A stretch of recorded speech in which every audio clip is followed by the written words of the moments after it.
I hope you had a very good day. These are huge topics that we're talking about. Oh my God, it's such a nasty world. Fragmentation everywhere, and I don't like Donald Trump and I don't like Brexit. Oh my God, there's climate change and a robot is going to take my job. I am scared. So I am withdrawing into myself and I'm fractured. Now, we are human beings. We live up to challenges, and that's true for whether you're American, whether you're Chinese, or whether you're Japanese, even the Germans every once in a while, even though they do lose in soccer sometimes. But, you know, to get us a little bit uplifting, you know, we've got this panel of leaders here. We've got Tom, who is the inventor of design thinking, right? We've got Mizuno-san, who is the inventor of large-scale responsible ESG investing, led from Japan's GPIF. And then we've got Sachiko, who is one of the great social entrepreneurs and investors in the world. And I'm going to start with you, Sachiko. What are you doing with all this nastiness? What are you doing to make the world a better place? Yeah. I have already had a very long life, you know, for my so that is, it's not so easy to say what I'm doing, but eventually let me start. And so the experience and I have in Japan and to the United States, and I live in Washington D.C. and United States more than 22 years. And I was educated in Japan and Kyoto, and I decided to move to the United States and to establish a biotech company and in Maryland.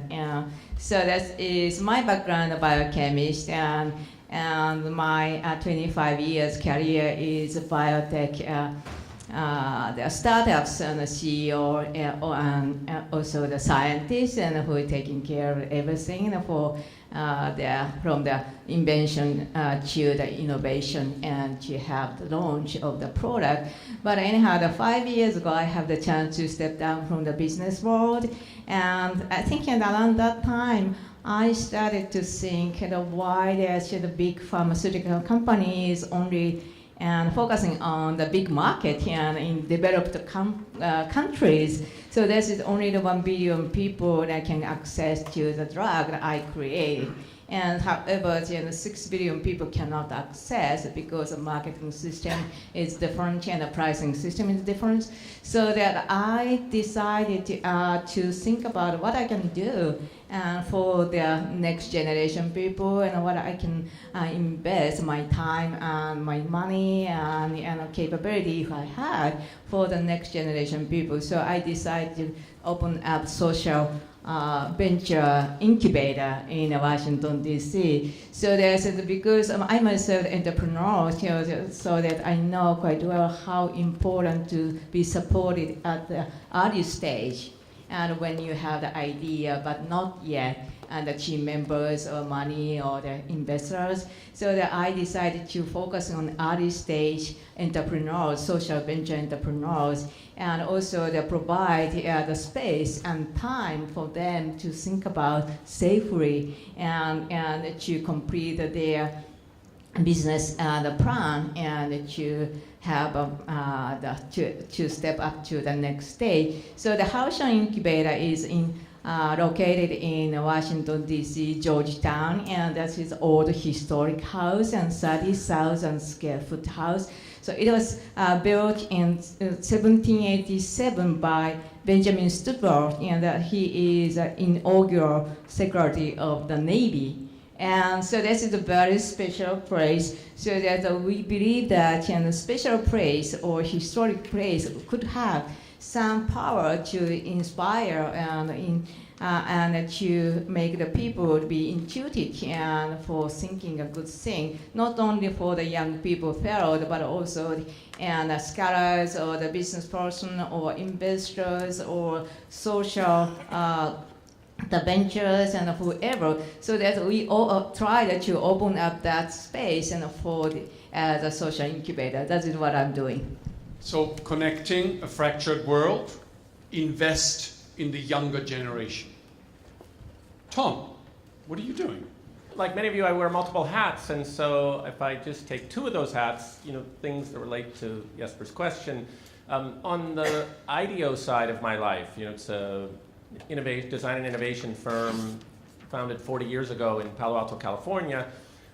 We're really interested in trying to humanize technologies. And so one technology that is kind of scary but totally inevitable is artificial intelligence, right? And so we just acquired new capability in data science, and we're trying to rebrand at least our part of that work as augmented intelligence, not artificial intelligence, which is to say, let's try our best to keep humans at the center and have the data science help us, as opposed to letting the artificial intelligence run wild, and then you get that thing called Skynet, where the intelligence decides that the humans are the problem, right?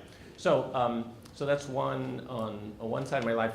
Here in Japan, as many of you know, we have a new venture firm started about a year ago called D4V, Design for Ventures. And one of the many things we're interested in is the intersection between technology, specifically artificial intelligence, and care for the elderly, right? Because this is a big social issue in Japan. It's also, if you want to look on the bright side, this is a big business opportunity here in Japan.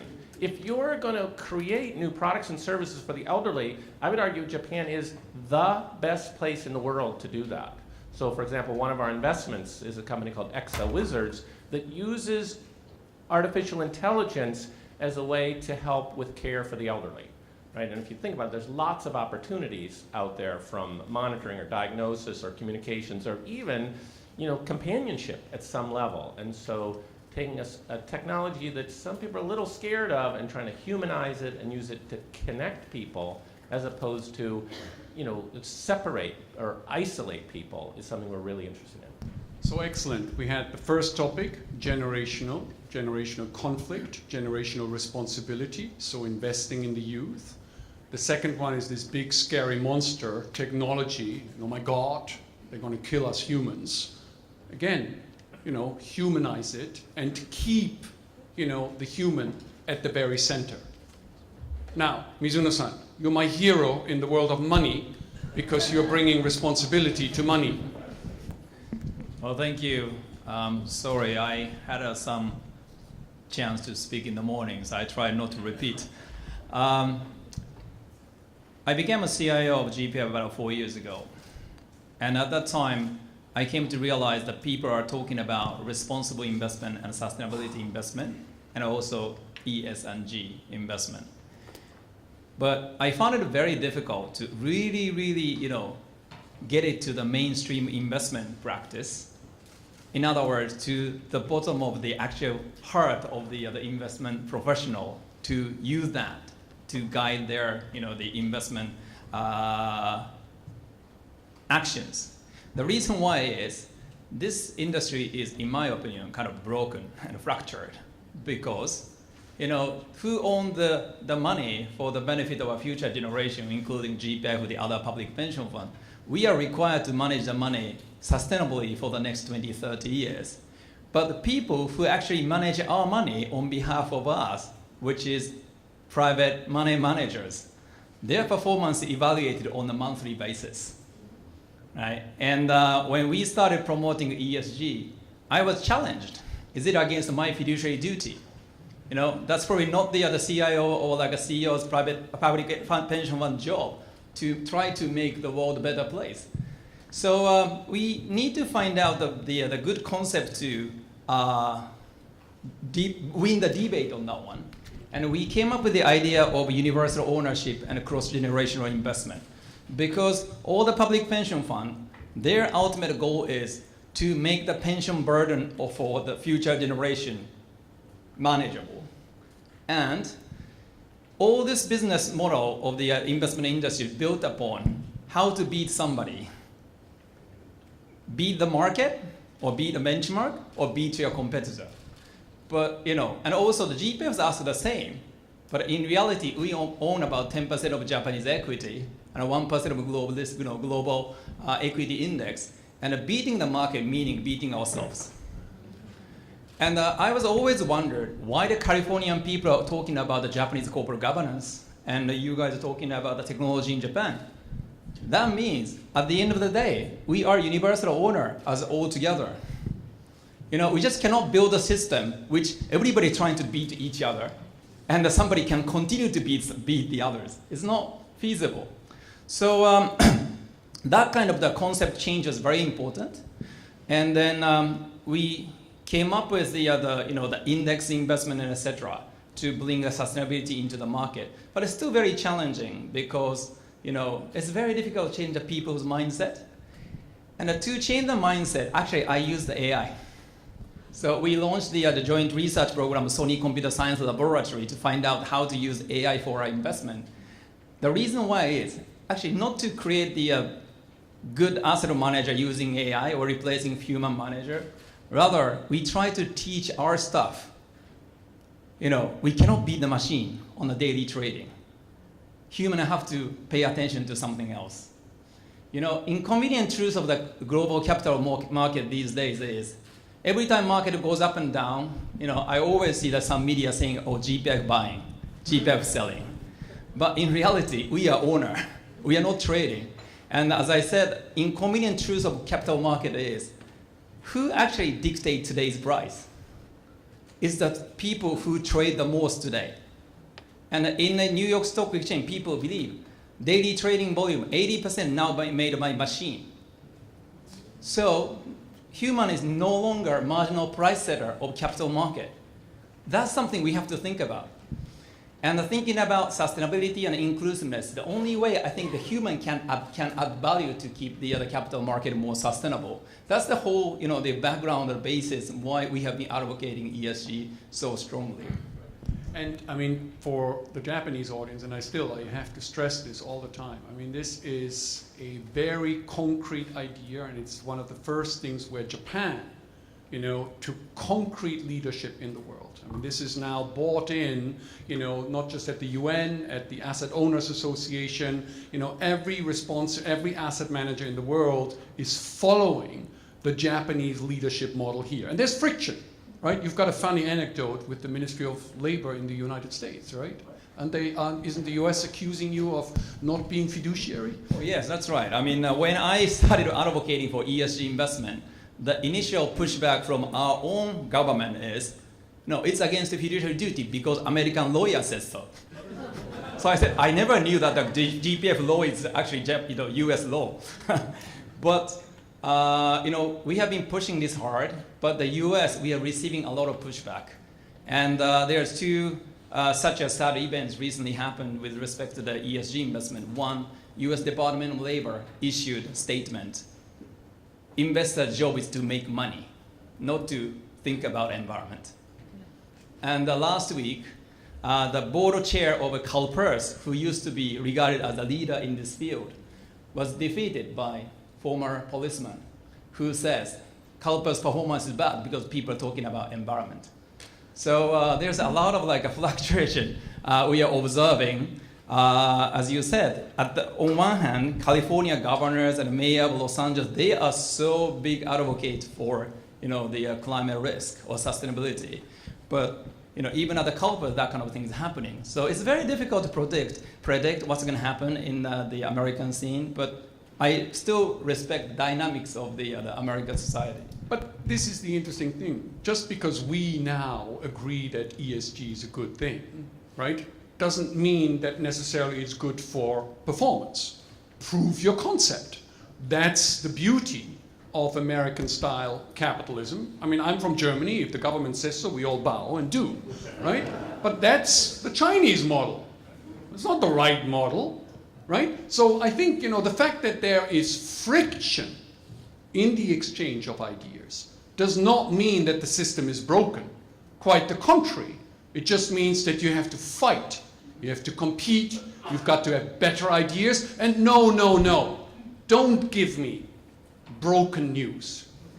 I thought that was fantastic, right? Breaking news to broken news. I mean, come on, that's the quote of the day, right? But the fact is, not fake news, but facts. And that's actually where technology can come in, because technology is very good at actually shifting through facts against our human biases that we actually have. Now, Sachiko, right? Yeah. You do this stuff in America. Now, we are in Japan. This is your home country. what are you doing in Japan? Sorry, I pick on her. That's a great question. I haven't had the chance to come back to Japan the past 22 years, but last year, and I was asked by the university to come to Kyoto and to teach a student. So that I am teaching a student at Kyoto University now for how leverage social entrepreneurs and to solve the global issues. So we are discussing what is global issues, the very big and difficult, complicated issues in the 21st century. However, at the same time, how we can fit the gap and by utilizing entrepreneurship or entrepreneurial leadership.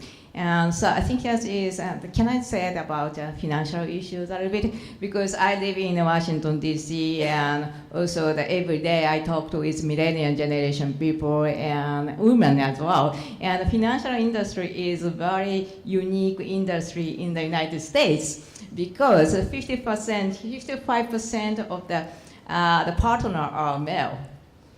And also, only 3% of venture capital money would go to the company which is established by women. So the very, very unique area. Yeah. So that in the United States, I was so upset and also that surprised. But what we are doing now is, I think, millennial generation people and their mother are very much sensitive about what we can do for the future, and that includes environmental things, social impact things, and doing good, like timing, like play. So I think I am a little more positive to think about for the future, and ESG investment or impact investment would be the major part to play, and even in the United States. However, it'll take a time, so that's a kind of a gap where we need to be patient enough. But for the Japanese people, I'd like to say that what we are seeing in the United States, that is some sort of transition from the old traditional financial model or financial industry model to be a more dynamic model we would see. Tom. Yes. There's a question from the audience. Thank you for using the technology to bridge, And the question is, we have learned in many different sessions today that technology has created this fragmentation, these echo chambers and all this bad stuff that's going on, right? So Tom, how can technology be deployed to connect a fractured work to make it good again? Sure, I think this is a central challenge for the time between now and 2030 if we're looking at that window. I mean, technology started a long time ago splitting people apart. So I talk to strangers a lot. If I'm on a train, I'll usually start a conversation. It doesn't work in the UK at all, but it sometimes, well, it used to work in Japan. My opening line was typically, "Nihonjin desu ka?" And it was a silly question, of course, because I knew with 100% certainty that they were Japanese. I mean, it was in Japan, right? But I used that line one day on a woman I met in a bus stop, and she married me. So the line worked pretty well, let me just say. So, but when the first inroad to that, because people were there on the Yamanote reading their newspapers and stuff, if you go back far enough, and then the Sony Walkman arrived, right? And then people put on headsets, and then you couldn't talk to that person. And even if the music's not on, they're saying, just as we say in our offices, like, "Leave me alone," right? Like, I am fending you off. Please don't talk to me, right? And so now we get to this point where we've all got like 10,000 friends on Facebook or LinkedIn or whatever, and then you have to ask yourself, are they really it's impossible for my brain at its current state of evolution to even know the names of 10,000 people, let alone, what their life is like. And so I think this is a challenge, and, we've worked on a number of things to use technology to reconnect people. And if you just start, like our number one rule is always start with empathy. And if you start with empathy, you can get to lots of different ideas that do keep people more together than not. Just one small thing that I'm already doing, I'm sure many of you are doing. So my parents are really old. They're 94 and 92, and they live in a small town in Ohio where no Japanese people ever went, as far as I can tell. And they've gotten so old, and hearing aids are so bad, apparently, no matter how much you spend on them, that they can't hear me on the phone. But I discovered that using technology, and it took us a while to teach them how to use, if I use FaceTime, right, which is a visual approach, they can suddenly hear me.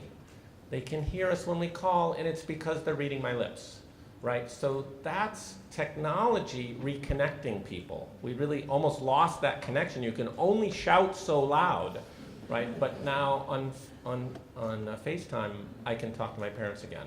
And so we have to look for 1,000 more examples of that. But I'm an optimist at heart, and I believe we will find some of those. And this is the technology side of things, and there's plenty of examples, and there's going to be more thanks to your, venture spirits there. Now there's also a responsibility for the media, right? Because there's a lot of shouting, there's a lot of tweeting, there's a lot of, yes, fake news is a real problem, right? But then tell me the real story, filter it out, convince me, make the argument, right? So as was said, you've got this Trump show going on, right? And I don't want to take sides here, right? But so counter it. But you got to be entertaining because yes, it's a circus. Part of democracy, whether we like it or not, is that you've got to be entertaining, which is why Angela Merkel is such a great leader.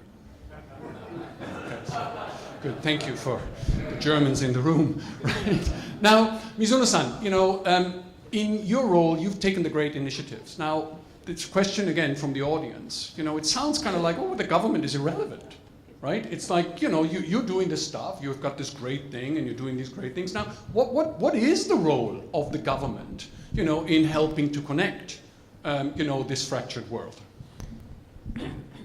I think which is obvious is to address global issue, the role the government can contribute has been shrinking. And Sustainable Development Goals was very, very ambitious goal agreed by the member of United Nations. That is actually a great statement of, it's not going to be just the government. We need to bring in private sector to solve these, address these goals. So SDGs and ESG is always developed in mind, having in mind that the private sector's participation is a key. And the amount of money that will be invested in those, the global initiative is going to be enormous. And no private sector investor or no public sector investor can afford it. So we need to have a very strong directional guidance. And that's something I think the government can do. And, I had an opportunity to make a presentation to the other council chaired by Mr. Abe on the investment for the future. And also the setting a strategy for Paris to meet the goal of Paris Accord. And we are talking about how to solve the problem by 2050. No CEO have plans how to run their business until they are up to 2050, right? So I think the weakness of the Japanese model, and it's also the strength too, but government and the private sector always work together, trying to find the solution, which is workable on both sides. But I really don't think that the government tried to put that responsibility on the shoulder of the private sector to they set the framework for 2050. So I think the government role is changing. They have to set a very ambitious long-term goal and create the battlefield for the private sector to come up with the best solution. And we just cannot let the private sector waste your time trying to compete for the service which is not going to contribute to the society in the future. So I think that's the change in the dynamics of the private sector, public sector responsibility really is happening right now. Sachiko, any comment on that? And particularly if I may nudge a little bit your government, be free to speak. But if I may nudge a little bit, there's often in discussions about Japan, one of the criticisms is, oh my God, apologies, is there anybody here from the Mombusho? Alan, you're not from the Mombusho, I know that. No, but education, yes, education, you know. Now, you are getting involved in education here. I mean, is there a role, you know, for the education policy to, you know, to lift up, you know, the global structure, the entrepreneurial spirit, you know, of the Japanese? What do you think?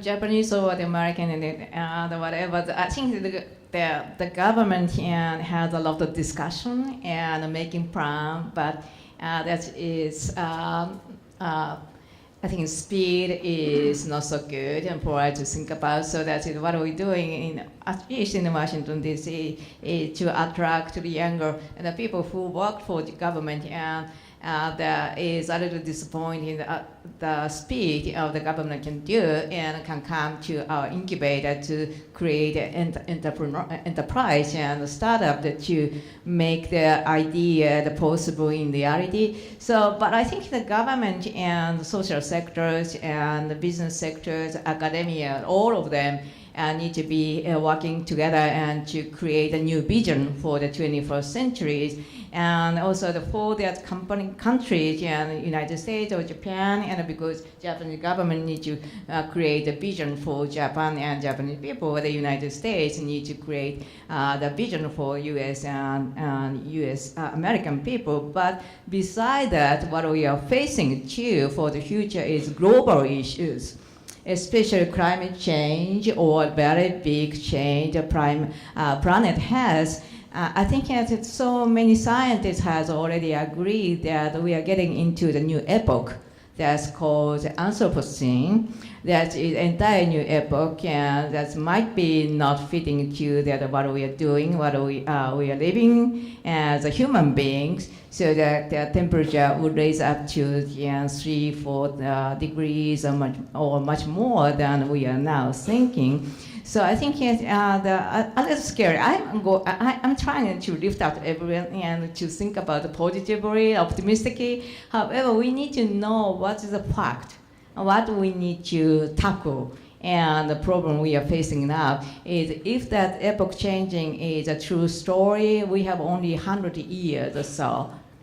So that to get into that new epoch. So that we really need to think and to have the entire new global vision and global value, and so that everyone can share and to do the same direction and to be led to the same direction to tackle those issues.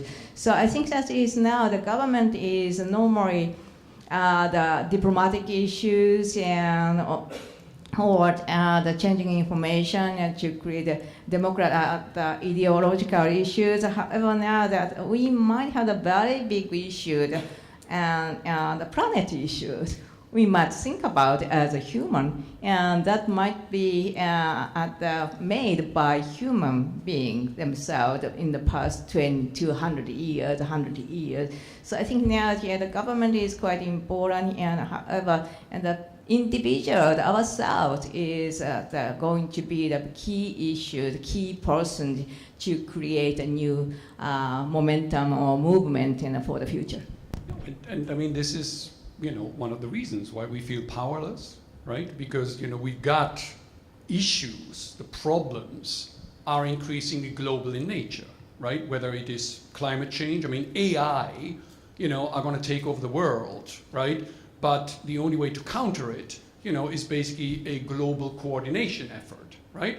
And so now you and I go to the White House. We've got 2 minutes. What do we tell him? Well, I remember the discussion, made by Jane this morning, and the two things. One is a trade, conflict, and second is the Paris Agreement things. And I still think that there's a good chance the U.S. to change the course more towards sustainability. First of all, official day, the American can actually withdraw from Paris Accord the day after next president election. So you have a chance. Second, when I talk to the people in the White House, including secretaries, I can see their embarrassment. I don't think they really believe in what the President Trump is saying about climate change. But when it comes to the trade issues, I think everybody gave up. You know, be realistic. Even any of the Democratic candidates was not supporting TPP. So I think the trade, they cannot change the course. We have to deal with the bilateral negotiation. So only hope I have is about the sustainability things. And inclusiveness, we can talk minutes, but I'll pass it. Yes, I think that regardless of whether we have the Trump administration and 2 more years or 6 more years, besides that, what I'm feeling is probably America could no longer be the only one leader for the world. So that is why I really would like to have the Japanese people think about how to create its own vision or I think the purpose and to lead the world. So I think that this is first time for me, the past 22 years, I think America will no longer be the only one big country and which can influence to the world. And so that is why we really need to have other people. This is that, of course, the Japanese people, the Chinese people, and the many people can create an entire new value and human core value, and that can be shared by American people, Japanese people, and other countries' people. Very quickly, my personal opinion is I actually think that this is very healthy. The reason is that there's a degree of creative destruction going on. Because, I'm sorry, objectively speaking, the American elite did not deliver on its promise. Because objectively speaking, the gap between the rich and the poor and the decline of the middle class, this is objective facts. And that's the disgruntlement. And so as a result, you have a reaction against the elites. Please get your act together. Whether you like Trump or not, it's a democracy, it's a circus, whatever it is, right? But the interesting question, I want to switch gears, right? At the same time, we do have the emergence of the People's Republic of China.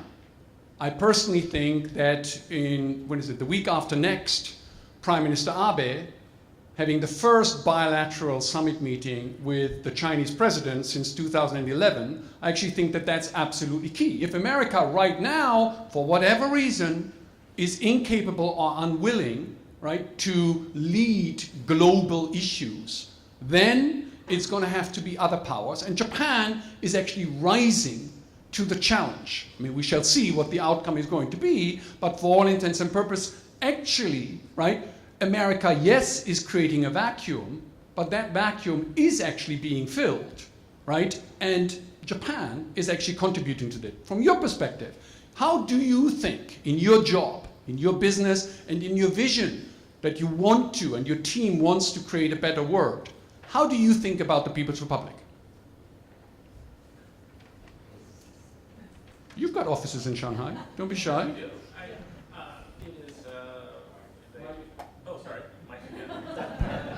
Every time I got to use the mic? Jeez. China's a force to be reckoned with. You know, second largest economy in the world. They play by different rules than we do, and they're the biggest kid on the block.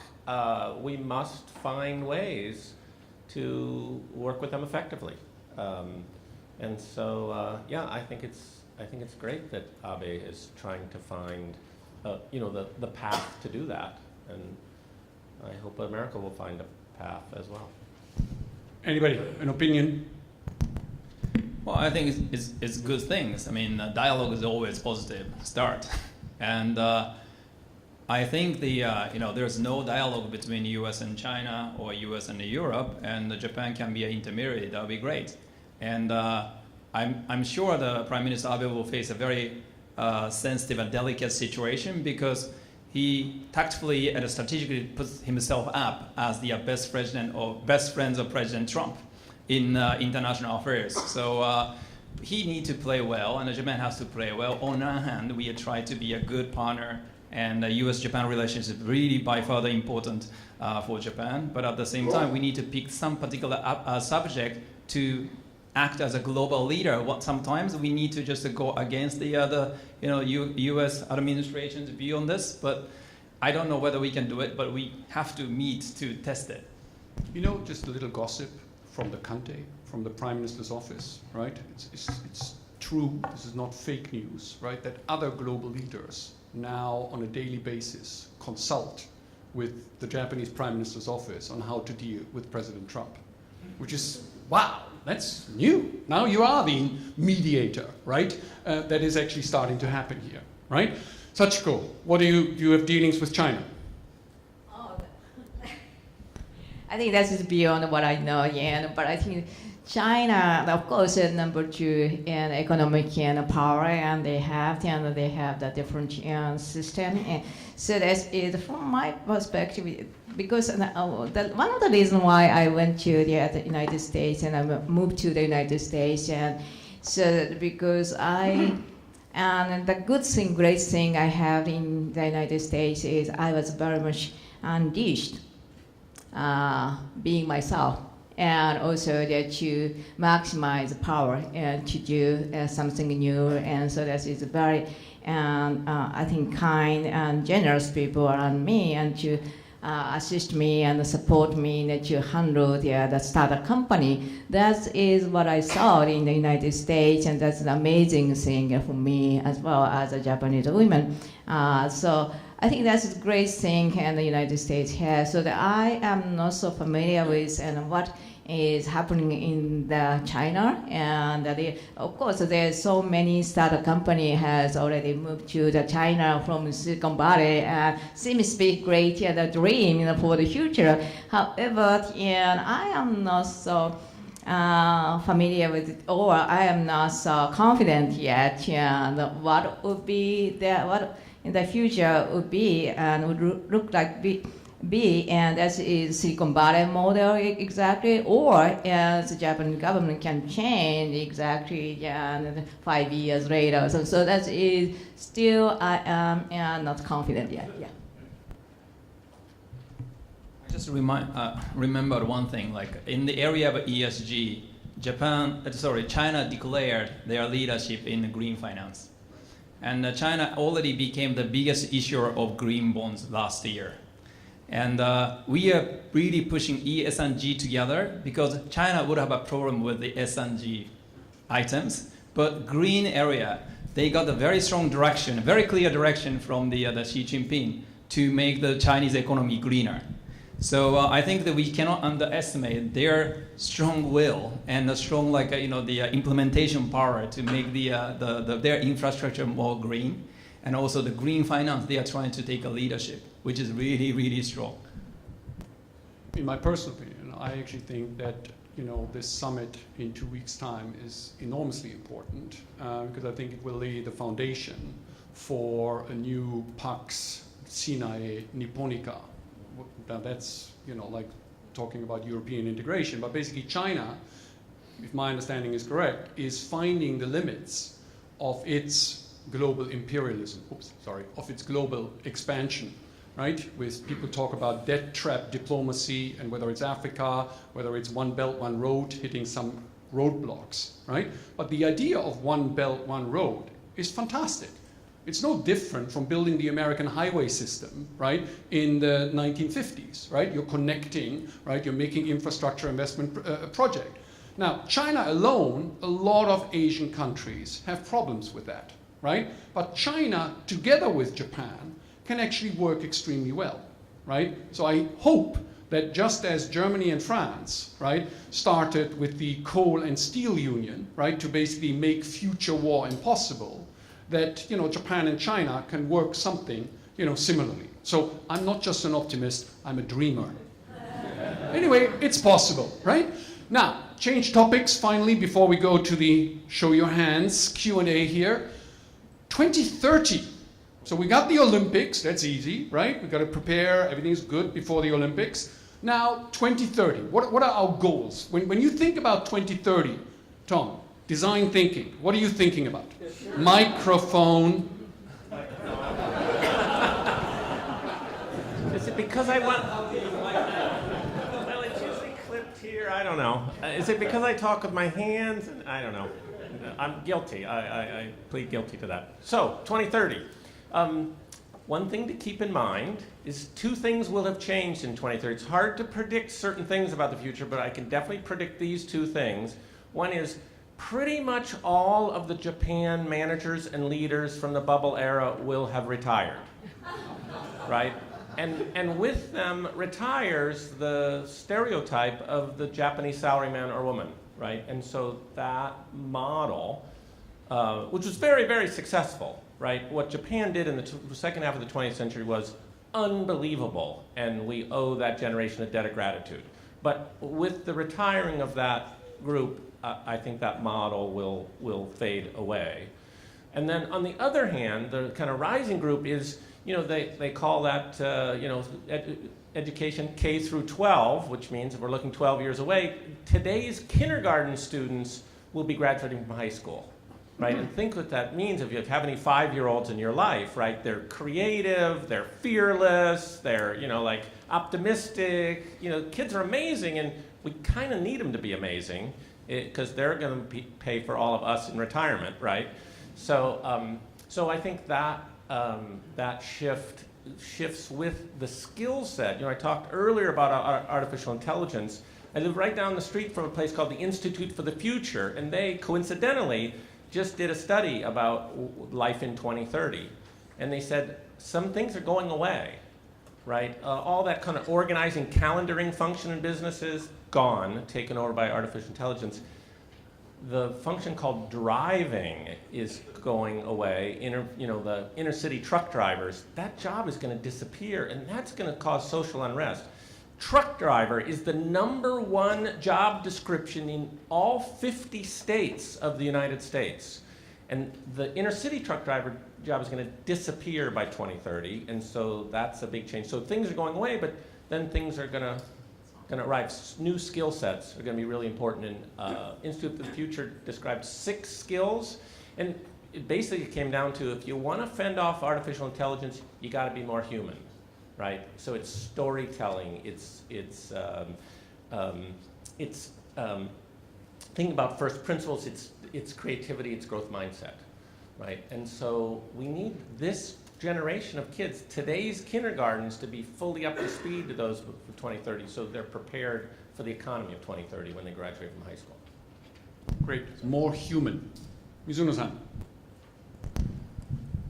I cannot agree more with what you said, but 2030 is going to be a very interesting year. First of all, SDGs has to be achieved by then.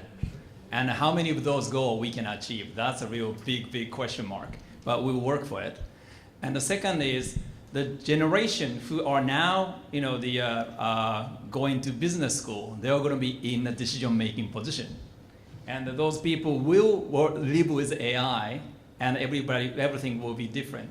And we believe that more than $4 trillion will be inherited from the baby boomer to millennials over the next 10 years. So those people will change their investment pattern too. So, and also, the IPCC says by 2030, the world temperature will go up by 1.5 already. So 2030 is actually a very critical year. And we just hoping that the humanity will be able to add value and work together with AI. Because at the end of the day, when I brought in the ESG investment, I was told, I said the human have to focus on those kind of things. And my team said, why don't we ask the AI to save the environment? And I'm afraid their solution will be kill human. So we need to come up with a better way to make the world more sustainable and inclusive place. Sachiko, very quickly, 2030. Okay.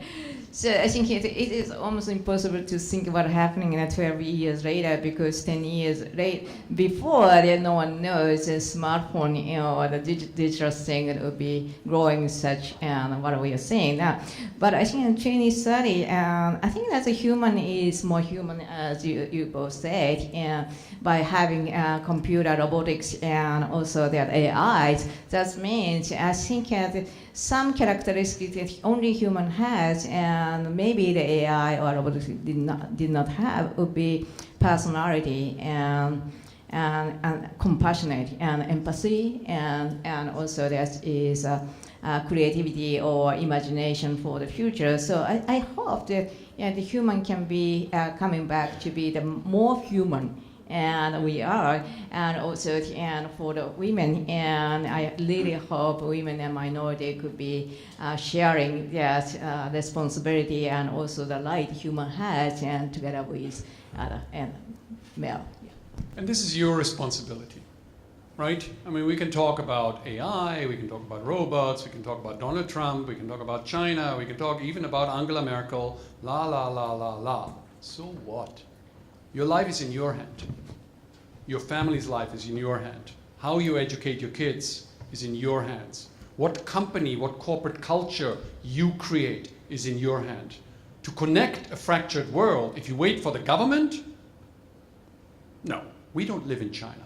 We live in free liberal democracies where you as actors, as leaders, have an enormous responsibility and have an enormous chance, right, to actually be the leading light, right? And that's this humanism, right, that really needs to start come back. Now, humanism.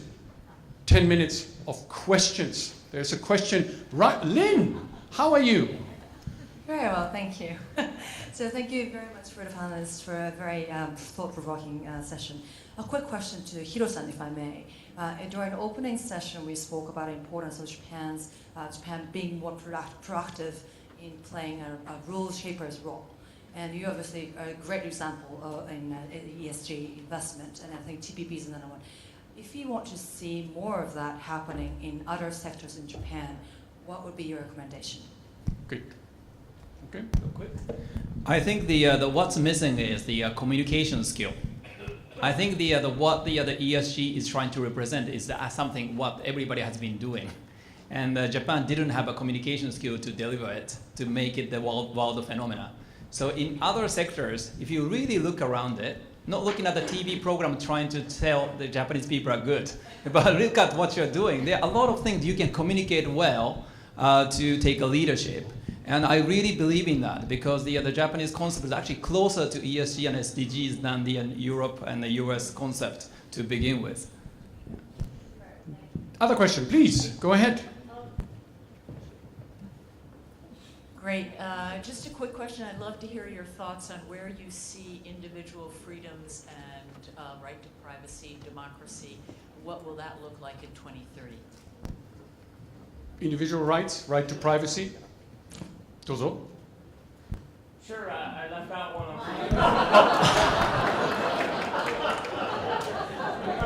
on This is why why we do need progress on AI. I mean, are you from Ohio?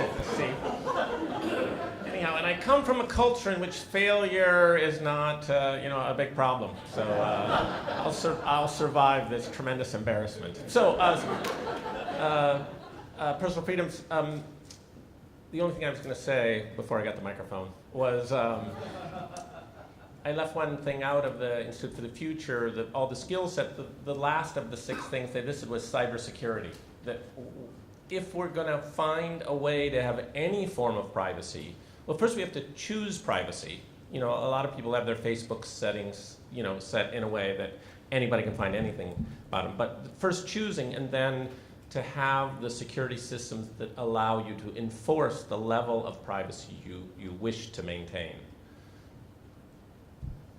Any other questions? Oh, what is on? No, we go to the back first.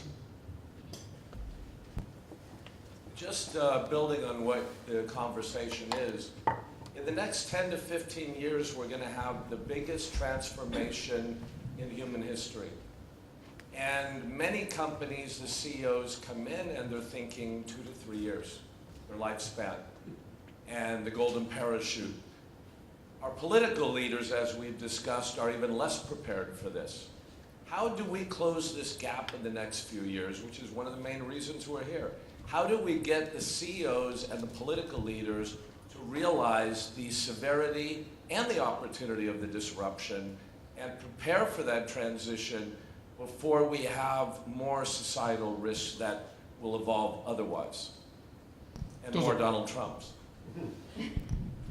I think I definitely agree, and who could be thinking for long-term strategy or long-term future, and under the circumstances we are living in. But I think probably the chief visionary officer or something like that function we really need to have for the corporate, for the government, and for the country as well. Otherwise, we would have no vision at all, and which way we would go. So I think the human core value, or some sort of I think a common sense, and that can be shared by us, and that's great. And also that we really would like to have some people who can focus on thinking visionary, and also they're doing things and to be reaching to the final goal.